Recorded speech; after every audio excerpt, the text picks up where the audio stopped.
자, 그러면 아까 여러분한테 뭐라고 했냐면 이제 웹사이트를 만드는 형식이 이제 풀페이지 방식이 있고 컨테이너 방식이 있다라고 제가 말씀을 드렸죠. 자, 그러면 컨테이너 방식으로 어떻게 작업을 하는지 한번 보여드리도록 하겠습니다. 보통 이제 메뉴를 만들 때는 이제 여기다가 나중에 알려드리긴 하겠지만 시멘틱 태그라는 게 있다라고 말씀드렸죠. 그러면 시멘틱 태그에는 뭐 헤더라는 것도 있고 그 다음에 뭐 섹션이라는 것도 있고 그 다음에 뭐 푸터라는 그런 개념도 존재합니다. 보통 헤더 같은 경우는 뭘 의미하냐면 여러분들이 이제 웹사이트 만들 때 메뉴가 들어가는 요 윗부분 보이죠? 요런 걸 뭐라고 하냐면 헤더라고 합니다. 헤더. 그래서 우리가 웹사이트라는 걸 만들게 되면 웹사이트는 기본적으로 이런 식으로 구조로 되어 있다 했을 때 여기에 이제 메뉴가 들어가고 그 다음에 중간에 어떤 내용물들이 들어가죠. 그 다음에 이제 밑에 바닥 부분 자, 그래서 바닥 부분 들어가는 거 여기를 이제 푸터라고 해요. 그래서 요 부분을 헤더라고 하는 거고 그 다음에 요 같은 경우는 이제 메인으로 감싸는 경우도 있고 메인 안에다가 자, 예를 들어서 요 빨간색이 메인이라 했을 때 그래요.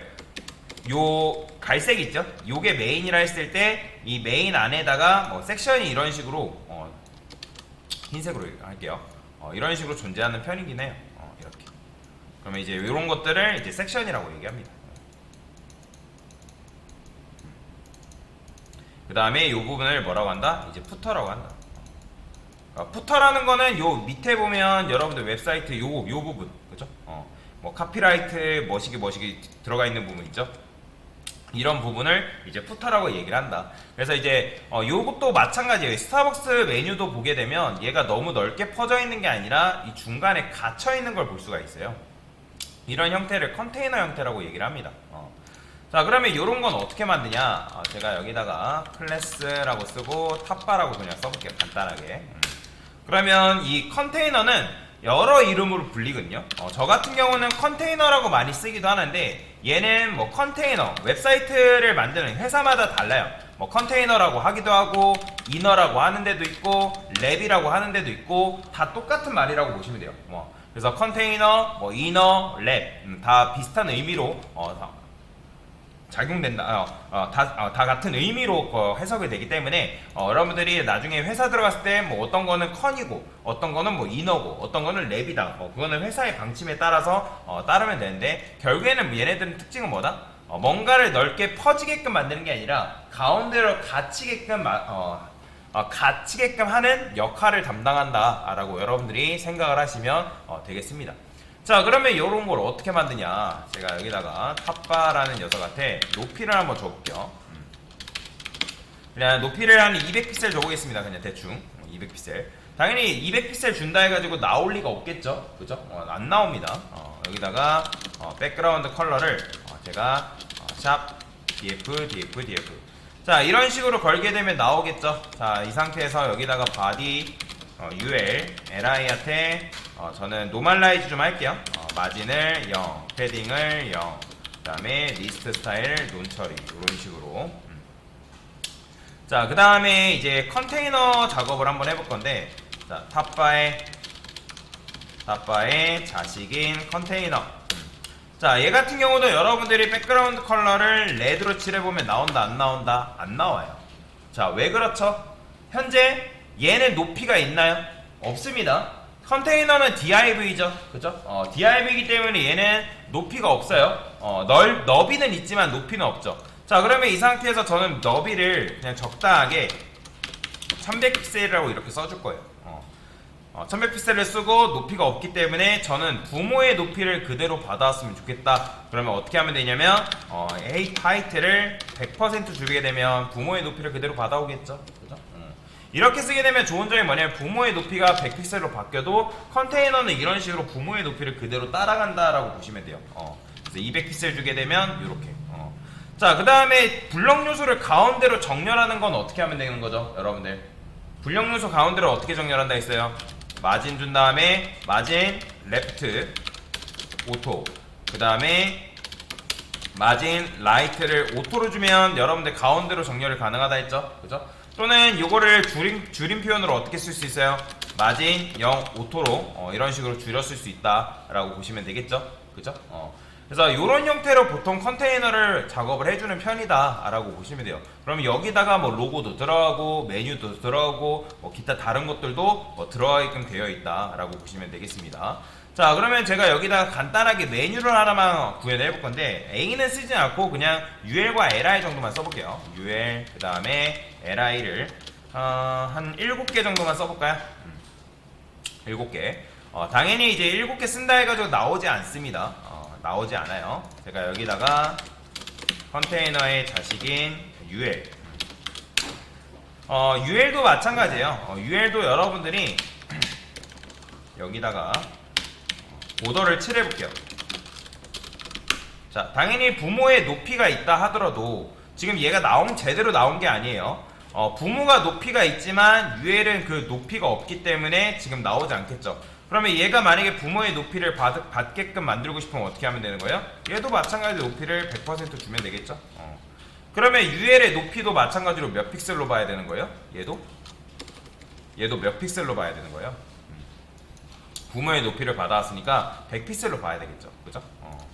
자, 근데 여기다가 저는 UL의 자식인 LI한테, 자, LI들은 당연히 디스플레이가 블럭이에요. 그렇기 때문에 여기다가 뭐 할 거냐면, 자, 보더를 2픽셀 솔리드 레드 칠해볼 건데, 여기다가 디스플레이를 얘네들을 인라인 블록으로 작업해 줄 겁니다. 인라인 블록. 자, 그 다음에 얘도 마찬가지 부모의 높이를 그대로 받아오게끔 그냥 이렇게 써볼게요. 이런 식으로 나오는 거죠. 그 다음에 얘가 7등분 7개니까 너비를 7분의 1씩 가져갔으면 좋겠다. 그러면 어떻게 할 수 있냐면 CALC라는 문법이 있거든요. CALC라는 거는 칼큘레이터를 말하는 겁니다. 칼큘레이터가 뭐죠? 계산기죠. 계산기. 그죠? 그러면 여기다가 100% 나누기 7을 하게 되면 이 LI들이 전체 너비에서 7분의 1씩 가져갑니다. 근데 7분의 1씩 가져가지만 얘가 왜 이런 식으로 된다? 자, 제가 지난번에 여러분한테 뭐라 했어요? 인라인 블럭은 띄어쓰기나 그 다음에 엔터키가 작용되기 때문에 애매한 여백이 들어간다고 말씀드렸죠. 기억나시나요? 그래서 그걸 없애기 위해서 어떻게 했어요? 어떻게 했죠? 일단 부모한테 폰트 사이즈를 0을 줬죠. 그죠? 그러니까 0을 줘가지고 일단은 여백을 없애준 거잖아요. 그죠? 그 다음에 근데 이렇게 하게 되면 나중에 LI가 글씨가 나온다 안 나온다? 안 나옵니다. 나중에 여러분들 이렇게 쓰게 되면 글씨 썼을 때 안 나와요. 보이죠? 자, 그래서 이제 여기다가 뭐 했어요? 그의 자식한테 폰트 사이즈를 1rem 줬다. 그죠? 1rem 주고 그 다음에 자, 버티컬 얼라인 같은 경우도 이제 탑이라고 주면 되는데 안 그러면 이제 요거 글씨 썼을 때 밑으로 내려가요. 그렇기 때문에 버티컬 얼라인 탑까지 주고, 자, 그 다음에 여기서 왜 이렇게 될까요? 자, 지금 얘가 이렇게 되는 이유는 보더가 작용했기 때문에 그래요. 자, 아까 제가 말씀드렸죠? 보더가 작용하면 뭐예요? 그게 아우터 위스로 작용된다고 말씀드렸잖아요. 그러면 지금 전체 너비에서 7분의 1씩 정확하게 줬기 때문에 딱 맞아 떨어져야 되지만 지금 아우터 위스가 작용됐기 때문에 지금 얘가 밑으로 내려간 거예요. 그러면 얘한테 뭐 줘야 되는 거예요? 박스, 사이징, 보더 박스 주면 되겠죠? 사이징, 보더 박스 이런 식으로. 자, 그러면 깔끔하게 맞아 떨어지는 거죠. 그렇죠? 이런 식으로.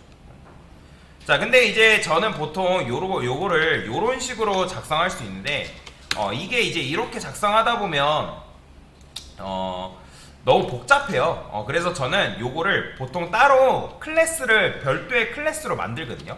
이런 걸 뭐라고 하냐면 라이브러리 클래스라고 합니다. 라이브러리 클래스. 여러분들이 작업할 때 클래스가 어떻게 보통 작업할 때 어떻게 나뉘냐면 노멀라이즈. 노멀라이즈라는 건 뭐예요? 특정 엘리먼트를 평준화시키는 작업이죠. 그 다음에 라이브러리라는 건 뭐냐면 얘는 범용적인 녀석들인 거예요. 그래서 그 라이브러리 클래스에다가 디자인을 입혀놓으면 그 클래스가 반영된 엘리먼트는 그 디자인이 그대로 반영되는 거예요. 그 다음에 커스텀이라는 게 있는데 이 커스텀은 뭐냐면 일반적인 CSS 작업을 말하는 거예요. 그래서 저 같은 경우도 보통 작업할 때 어떻게 적냐면 여기 맨 위에다가 노멀라이즈라고 적고 그 다음에 요 밑에다가 라이브러리라고 적고 그 다음에 탑바부터 얘가 커스텀이에요. 커스텀. 자, 그러면 제가 여기다가 라이브러리 클래스를 하나 만들 건데 그 라이브러리 클래스 이름이 인라인 그리드예요. 인라인 그리드다. 자, 이런 식으로 맞아 떨어지는 디자인을 뭐라고 하냐면 그리드 디자인이라고 얘기를 하거든요. 그리드 디자인.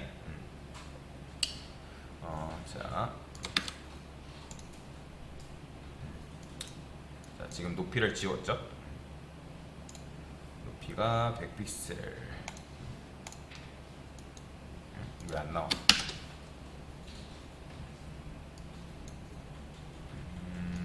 폰트 사이즈 100% 탑바 LI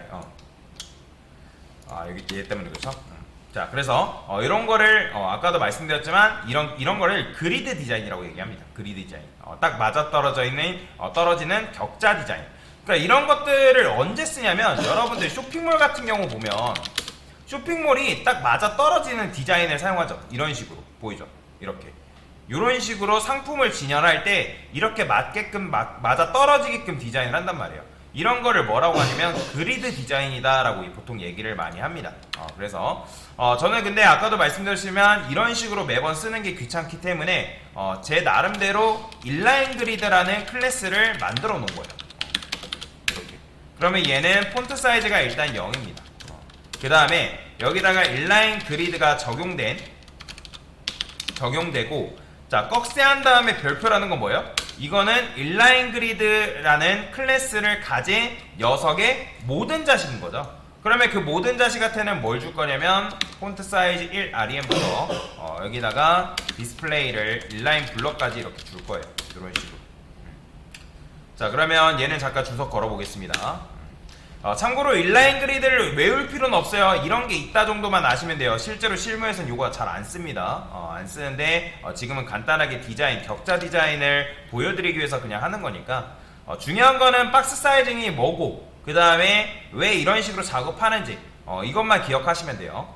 그래서 얘는 이건 있어야겠죠. 이거 그대로 복사해서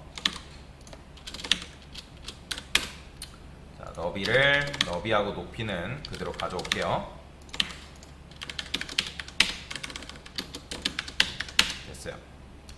자, 그러면 요 인라인 그리드라는 클래스를 제가 따로 만들어 놨기 때문에 이게 필요한 녀석이 누구냐면 UL이에요.